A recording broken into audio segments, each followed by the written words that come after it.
গেল বছরের কুরবানি ঈদের মুক্তি পেয়েছিল রায়হান রাফির পরিচালিত শাকিব খান অভিনীত তুফান। সেদিক থেকে সিনেমাটি পূর্ণ থেকে, তবে টিভির জন্য এটি একদম নতুন। কারণ এর আগে এই সিনেমা কোনো টিভিতে প্রচার হয়নি। প্রথমবারের মতো এটি মুক্তি পাবে টিভিতে।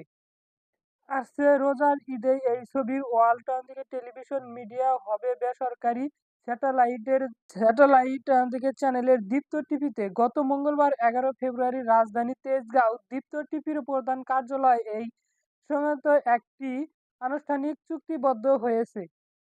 সেই চুক্তিবদ্ধতে সিগনেচার করে দীপ্ত টিভির প্রধান নির্বাহী কর্মকর্তা সিইও তাবাসসুম আহমেদ টিটা এবং তুফান ছবির প্রযোজনা প্রতিষ্ঠান alpha I studios limited managing director MD ও শাওকার শরীফ।